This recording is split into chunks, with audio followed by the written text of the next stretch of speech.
आखिर कौन थी होलिका और किसने उसके साथ ऐसा छल किया कि वह आग में जल गई? उसके ही अपने भाई ने उसे धोखा क्यों दिया?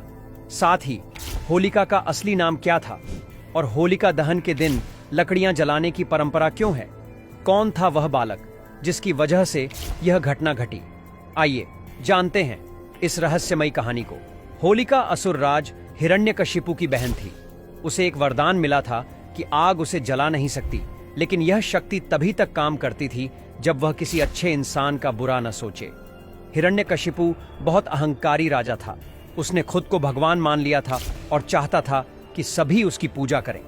लेकिन उसका बेटा प्रहलाद भगवान विष्णु का भक्त था और हर समय उनका नाम जपता था।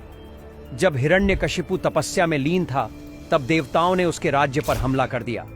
उसकी गर्भवती पत्नी को ब्रह्मर्षि नारद अपने आश्रम ले गए। वहां उन्होंने उसे धर्म और भगवान विष्णु की महिमा के बारे में बताया। यह सब गर्भ में पल रहे प्रहलाद ने भी सुना और वही बातें उसके मन में बस गईं। बाद में जब हिरण्यकशिपु ने अपनी शक्ति से देवताओं को हरा दिया और तीनों लोकों पर कब्जा कर लिया, तब उसकी रानी उसके पास लौट आई और वहीं प्रहलाद का जन्म हुआ। जैसे जैसे प्रहलाद बड़ा हुआ, उसकी भगवान विष्णु के प्रति भक्ति भी बढ़ती गई।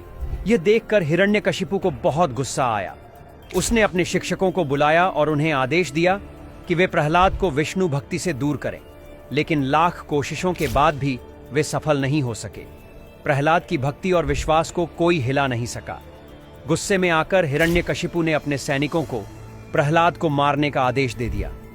उन्होंने कई कोशिशें की, उसे जहर दिया, तलवार से हमला किया, विषैले सांपों के बीज डाल दिया, हाथियों के पैरों तले कुचलवाया और ऊंचे पर्वत से फेंक दिया।